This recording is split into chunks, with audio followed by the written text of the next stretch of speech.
Lin Official, shout out!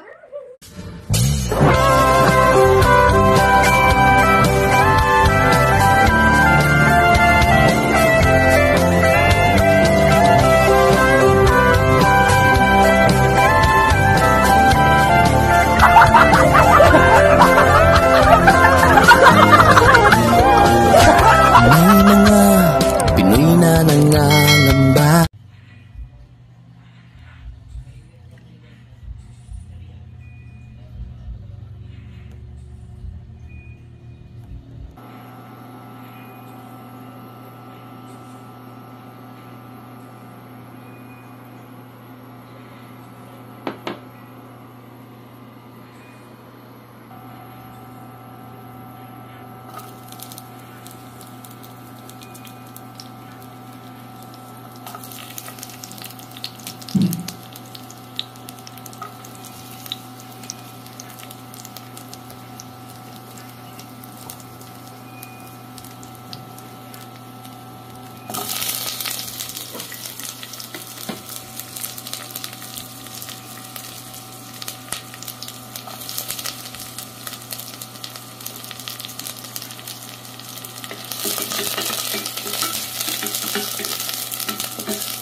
Nagluluto po tayo ng paksiw na bangus, guys. Yung paksiw, ay yung malaki kong bangus ngayon ko lang yan guys, so. 2 piraso lang yung pinaksiw ko, yung paluto na rin kasi. Hindi ko na nabidyohan. Kasi na-busy na sa preparing for dinner. Ito po ang aking papapakin for dinner. Yan.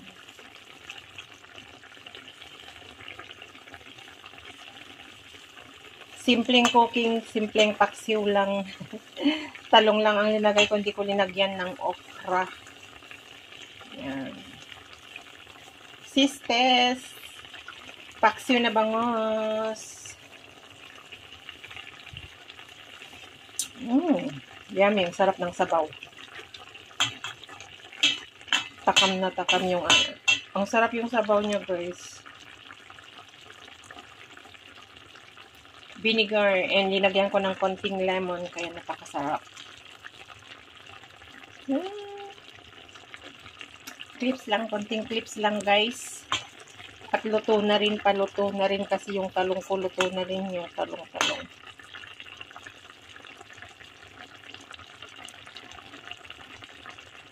Yummy!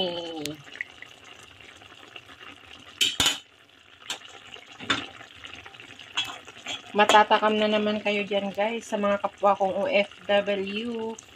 Ayan, ang aking bangus. 2 slice lang. Yung ulo ay sinigang ko.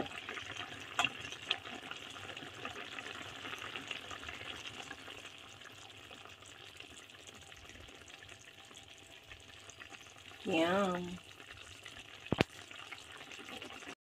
Magluluto, mainit na yung na yung bawang saka. Mainit na yung oil ko pala. Nakalimutan ko, sorry. Yan, bawang at saka luya yan. Magigisa lang ako ng kulay na uulamin ko ngayon ay papapaking ko, guys. Which is mag-aalas 2 na kasi nag-i-edit ako. At hindi po ako nag-almusal. Naramdaman ko yung gutom ko kaya ayan, magigisa ako ng gulay at saka nagpaksiw ako ng okra at saka talong. Lang papapakin ko, guys. Tapos ayan, sabay ko na lahat kasi masunog na yung sabay-sabay naman yun na maluluto. Ayan. Simple lang itong mga linuluto ko na pagkain ko pagtanghali. Nagpapatak lang ako ng gulay-gulay na kumukuha-kuha ako yung mga extra na food dyan. Nung Sunday na nag-market ako ay bumili ako ng ½ kilo na prawn. Which is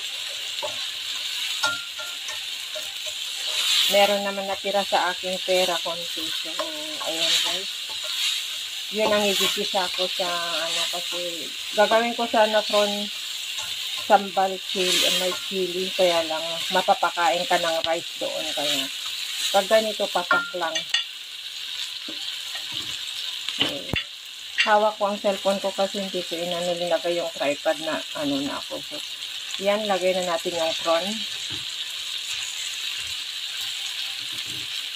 Gigisa ko.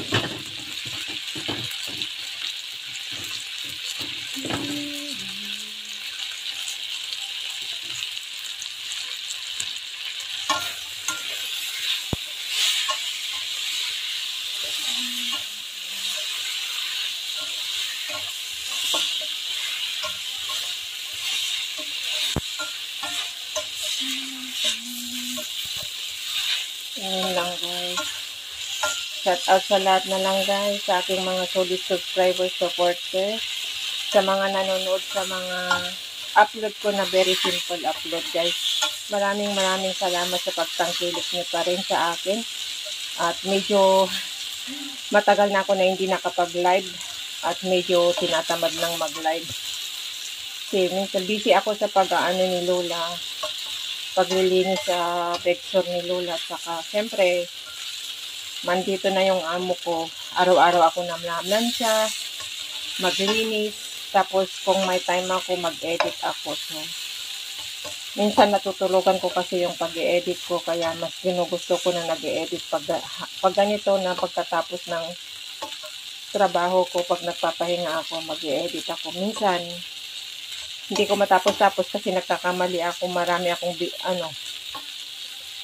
napipindot-pindot yung kamay na tapos yun, panibagong balik na naman pag ganun. Medyo mahirap din ang vlogger, guys. Kaya lang tiis. So, ayan, guys. Ito muna natin yung natakpan. So, ayan. Nag-ano na siya. Hindi natin ma-overcook yung prawn. So, ilagay ko na yung ginayat-gayat ko na gulay Baguio beans, guys. Ayan, guys. So, share ko na. Yan. Instead na giniling ang ilalagay ko doon sa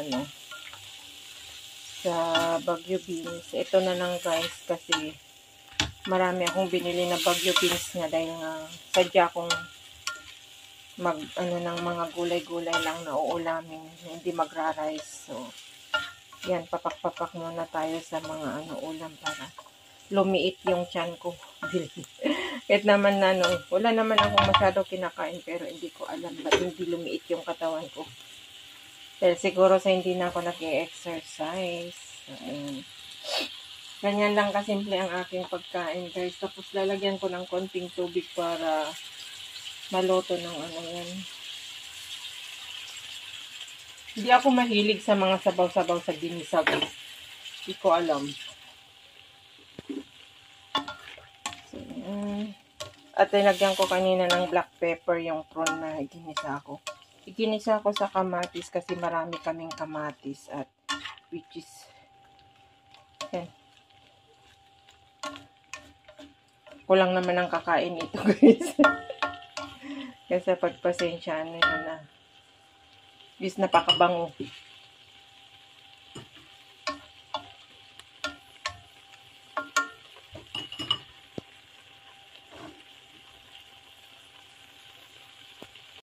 So, ayan na, guys.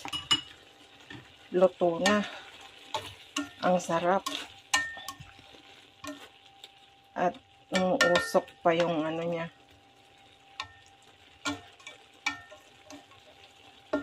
Yan, guys, ganyan lang kasimple ang aking pagkain, which is umuusok pa. Ang sarap. Ang sarap yung sabaw niya, guys. Yun. Yan, ganyan lang kasimple ang aking ulam for today, guys, ng aking papapakin. So, ayan, guys, magluluto tayo ng pakbet. Pero yung karne na ko na, pinakuluan ko tapos ginisa ko ng ganyan.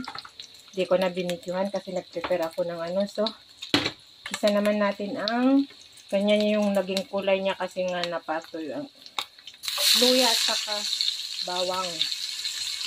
Noon ako yung bawang at saka luya, guys. Daming luya kasi ganyan ako na magpakbet.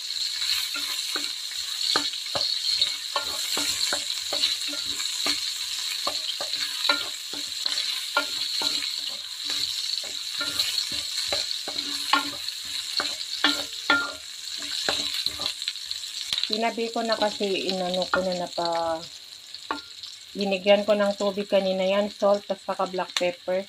Hanggang napatuyo ko, tapos hanggang ganyan na golden brown. Ngayon, gigisa ko yung sekado.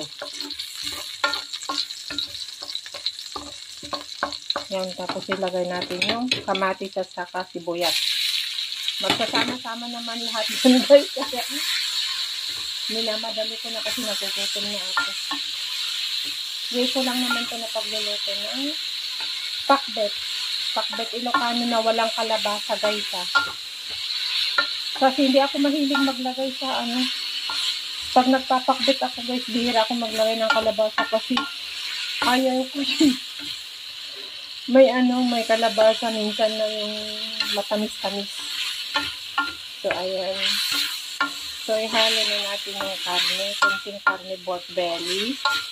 Tapos, isunod-sunod na natin na ilagay kasi maluluto na yan, guys. Luto na yan. So, isunod ko na ilagay yung mga gulay ko, guys.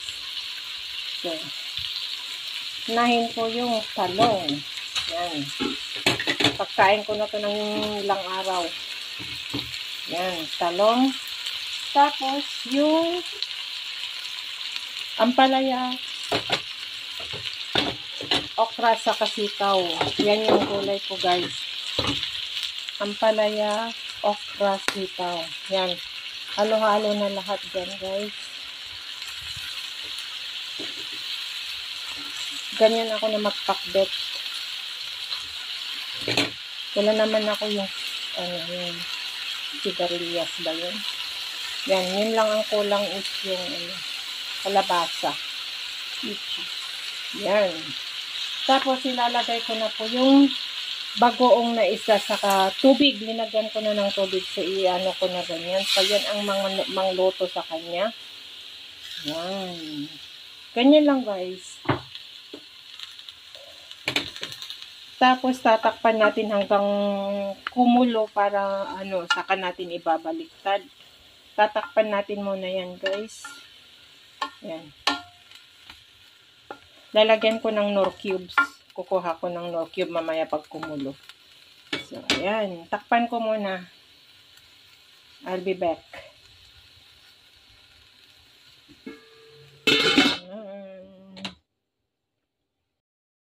So, ayan, guys. Kumukulo na. So, ibaliktad na natin.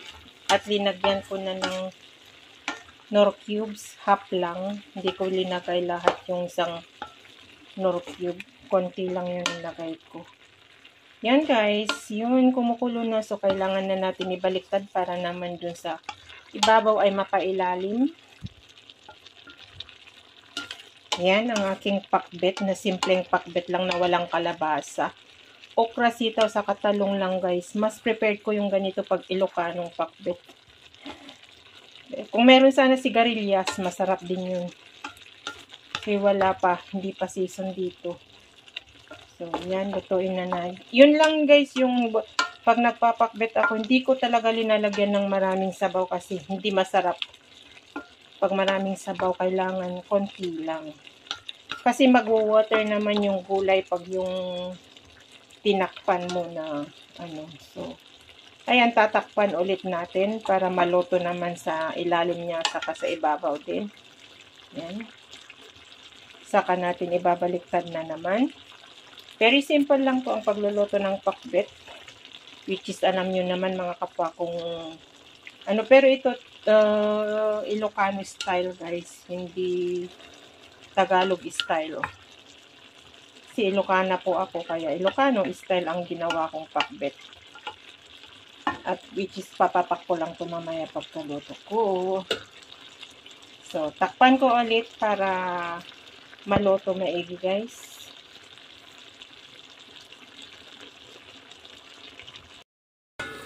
Ayan.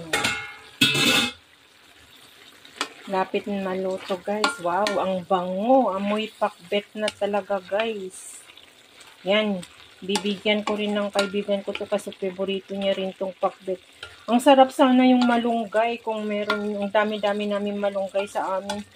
Binaon ng anak ko sa Baguio. Di naman niya naulam lahat kasi nga umuwi siya kasi may sakit.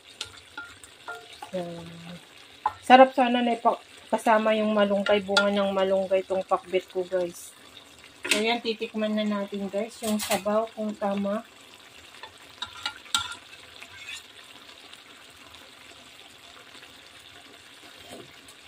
Yum, ang sarap.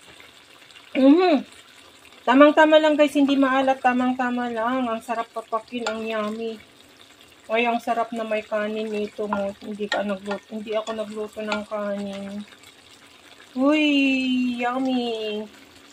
Sis Lydia, pakbet. I know, gusto mo rin ito sa mga kapwa kong Ilocano. Let's eat, guys. Papak tayo ng gulay. Ayan, guys, sarap. Which is luto na, guys. Ayaw ko na, ma-overcook na siya. So, papatayin na natin yung apoy kasi luto na. Ganun lang kadali, guys, ang magluto ng pakbet. Yan. Yummy.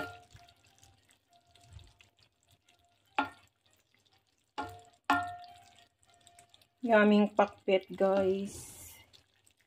Yan, konti lang yung karne na linagay ko kasi ang mahal ng karne dito. Ayan. O, diba? Tapos na ang aking pinakbet with, kahit hindi kompleto ang ingredient. Ang sarap sana kung may bunga ng malunggay ito at saka yung sigarilyas ba yun yung sabidukong. Yun. Which is yung kalabasa nga. Bira lang ako naglalagay ng kalabasa pagpakbet kasi hindi ako fan of kalabasa pagpakbet, guys. So, pag i-grill ko yung kalabasa, yan. Magugustuhan ko.